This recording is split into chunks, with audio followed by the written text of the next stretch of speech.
In the vast emptiness of the Australian outback, where the horizon seems to stretch into infinity and silence weighs heavy like ancient dust, there are stories that have persisted longer than memory itself.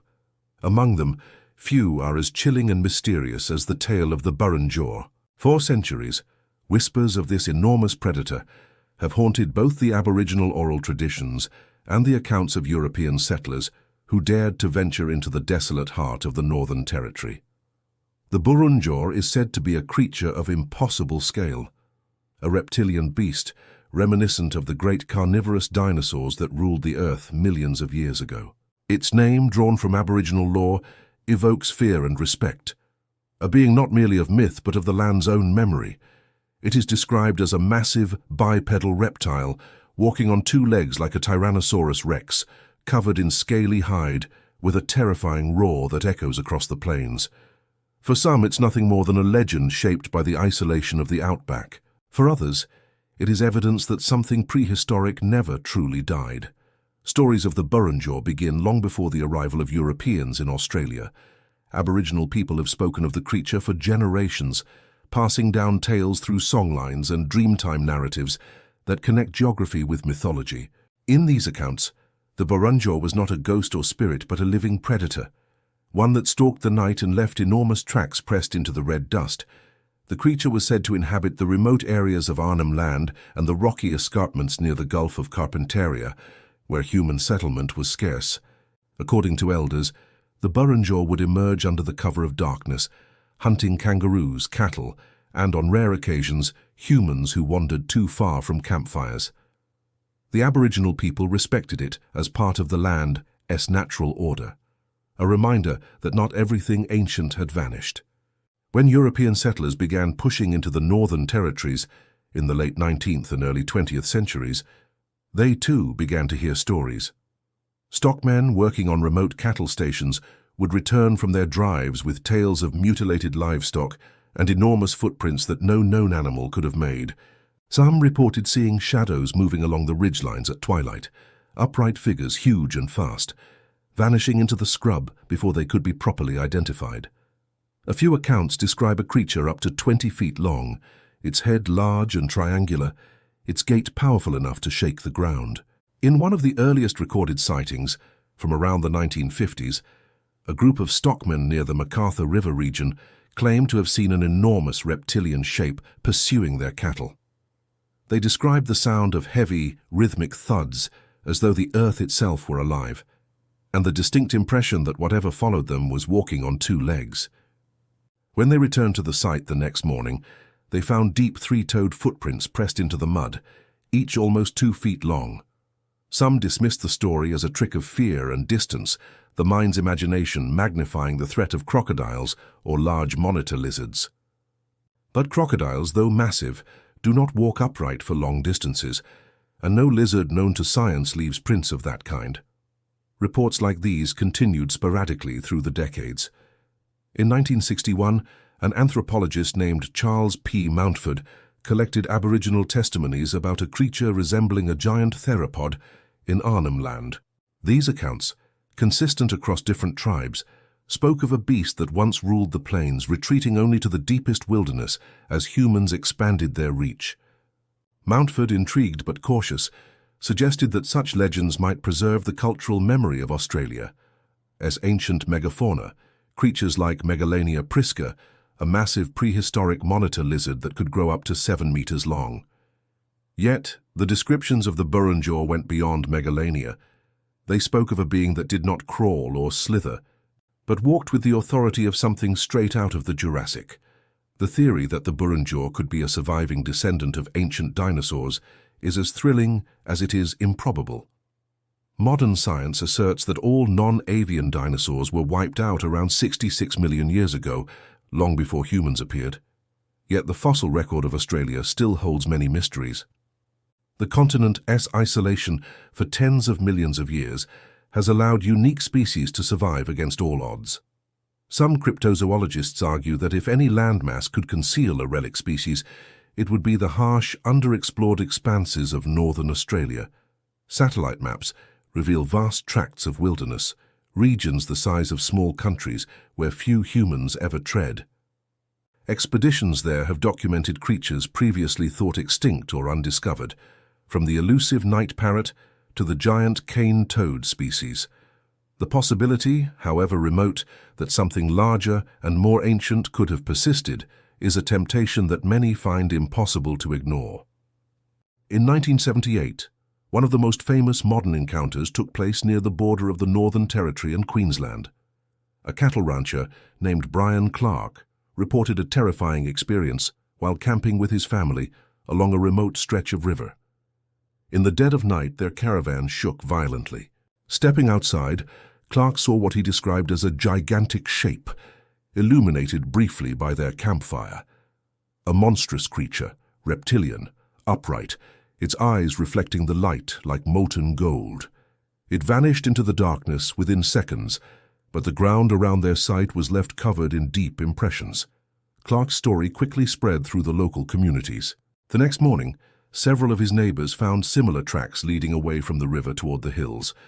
One of the ranchers swore he saw a herd of cattle stampeding in panic, as though chased by something unseen.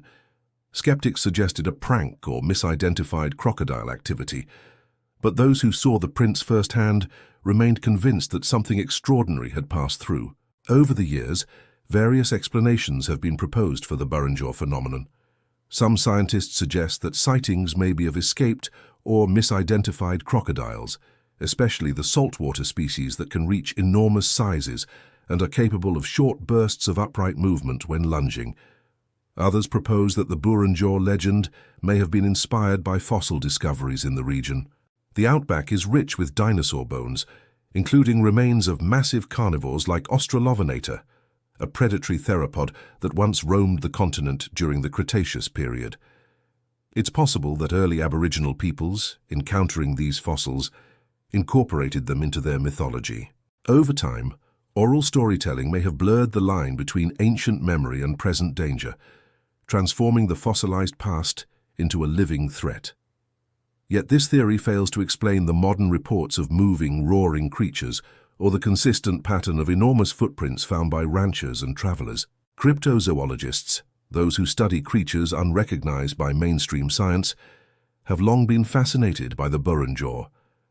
In their view, the creature could represent a surviving population of prehistoric reptiles, perhaps descended from Megalania or an unknown theropod species that somehow avoided extinction. They point to other examples of Lazarus taxa, animals thought extinct that were later found alive, such as the coelacanth fish, rediscovered in 1938 after being presumed extinct for 65 million years. If a species of fish could survive undetected in the deep ocean for that long, why couldn't a reclusive predator survive in the endless wilderness of Australia's north? Expeditions have been mounted in search of evidence, plaster casts of footprints, motion-triggered cameras, and even drone surveys have been used to scan the terrain. So far, no conclusive proof has surfaced, but those who've gone looking often return with stories, not of discovery but of unease. Many claim that at night they've heard heavy rhythmic thudding in the distance, or glimpsed immense silhouettes moving just beyond the reach of their lights. The Burunjour has also made its way into popular culture, capturing the imagination of cryptid enthusiasts and storytellers alike. In forums and online discussions, comparisons are drawn between it and other global legends. The North American Moka-Mbembe, said to inhabit the Congo Basin, or Scotland's Loch Ness Monster. Yet, the Burunjour feels distinctly Australian in character. Its setting, the vast red desert and eucalyptus forests of the Northern Territory, lends it an almost mythic isolation. Here the notion of something ancient and unseen feels less far-fetched. After all, the Outback hides thousands of secrets beneath its dust, fossils, cave art, and entire ecosystems untouched by time. Aboriginal rock paintings in certain regions depict large reptilian creatures that seem to walk upright. Images some researchers interpret as stylized crocodiles or symbolic dreamtime beings, but others claim are depictions of the Burunjour itself. Eyewitness accounts remain the most compelling and controversial element of the Burunjour mystery. In 1982, a geologist conducting fieldwork near Roper River reported seeing a creature he could only describe as a two-legged dragon. He claimed it moved with surprising speed, its gait uneven but powerful, and its body covered in rough scales. The scientist, trained to observe with precision, later confessed he couldn't rationally explain what he'd seen. A few years later, in 1985, a group of tourists traveling along a remote track between Borroloola and the Gulf of Carpentaria encountered what they thought was a large tree trunk lying across the road. As they approached, it suddenly lifted and ran into the bush. They described a massive tail sweeping behind it and a sound like thunder rolling over stone. The witnesses, shaken but unharmed, filed a report with local authorities. Their story was met with polite skepticism, yet their consistency and the genuine fear in their voices gave even the officers pause. Not all encounters have been harmless. According to one unverified account from the late 1990s, a small herd of cattle vanished overnight from a station near the Limon Bight River. The next day, the ranchers found a trail of destruction leading into the bush, trees knocked down, blood on the ground, and strange three-toed footprints larger than a man's chest. The incident was never officially investigated, and locals discouraged further attention, claiming that the land in that area was Burunjor country. Whether out of superstition or experience, people tend to avoid discussing the creature openly. Aboriginal elders, when asked directly, often grow quiet. Some say the Burunjour still roams, others that it disappeared long ago, leaving only echoes in the land's spirit. But a few insist that to speak of it carelessly invites its return. Modern technology has yet to confirm any physical evidence. Trail cameras and drones deployed in suspected areas have produced intriguing but inconclusive images, blurred shapes, distorted heat signatures, and strange noises picked up by audio recorders. Skeptics argue that such ambiguity is proof of misidentification or hoaxing. Yet, the persistence of consistent stories across generations and geographies suggests something deeper than fabrication. The Burunjour may not exist as a flesh and blood animal, but it exists powerfully as a phenomenon of human psychology and culture. It embodies our fascination with survival, extinction, and the blurred boundaries between myth and reality. In a world where satellites map every inch of terrain, the idea that something vast and ancient could still hide among us challenges our sense of mastery over nature. From a scientific perspective, the Burunjour's existence remains implausible, but not impossible. The fossil record indicates that giant reptiles like Megalania lived in Australia until roughly 40,000 years ago, a time when early humans were already present on the continent. It is conceivable that these early encounters left such a deep impression that stories of enormous reptilian hunters became woven into cultural memory. Over millennia, these memories could evolve into legends, merging with the landscapes they described. In that sense, the Burunjour represents a living memory of Australia's prehistoric past, a story that keeps the ancient world breathing within modern times. Psychologists and anthropologists often view cryptid stories like this as reflections of humanity's relationship with wilderness. In the Burunjour, they see a symbol of the untamed, a manifestation of our primal fear of the unknown, of being hunted rather than hunter. The Outback, with its extreme isolation and harsh beauty, provides the perfect backdrop for such fears. Nightfall there brings an almost physical darkness, punctuated only by starlight and the distant cries of animals. In such places, imagination and reality can easily intertwine. To see a shadow move, to hear something heavy shifting in the brush, to find an enormous footprint in the sand, it doesn't take much for the human mind to resurrect ancient monsters. Yet, even if the Burunjour exists only in imagination, that imagination is powerful enough to shape behavior, culture, and storytelling. People still avoid certain areas, still leave offerings in old traditions, still tell their children not to wander too far. The myth continues to command respect. However, not all who've investigated the Burunjour believe it's mere folklore.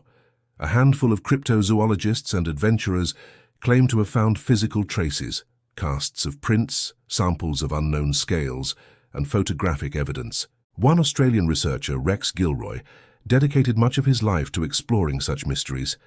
He claimed to have found footprints near the Gulf region matching the description of the Burunjour, three-toed, deep, and unusually symmetrical. Gilroy believed the creature to be a surviving descendant of Megalania, still clinging to life in the most remote corners of the Northern Territory. Though his findings were never scientifically verified, they reignited public interest and inspired new generations of explorers. For Gilroy and others like him, the Burunjour symbolizes the frontier spirit, the refusal to believe that humanity has uncovered every secret of the earth. What makes the Burunjour story endure is not merely the possibility of a prehistoric survivor, but the collision of worlds it represents: the ancient and the modern, the scientific and the spiritual, the seen and the unseen. Aboriginal elders describe the creature as both physical and metaphysical, a being that exists in the realm between. Some believe it serves as a guardian of sacred lands, punishing those who trespass without respect. In that sense, the Burunjour isn't just a monster, but a moral force, a reminder of the balance between humanity and nature. Western interpretations, focused on biological survival, often miss this spiritual dimension. But to the people who have lived with the story for millennia, the creature's existence is not a matter of proof, it's a matter of truth embedded in the land itself. Today, as climate change and industrial expansion encroach further into Australia's wilderness, the Burunjour stands as an unlikely symbol of resistance, a representation of all that remains untamed. Whether it's a living reptile hidden in the scrub or a collective echo of ancient fears, it embodies the enduring mystery of the natural world.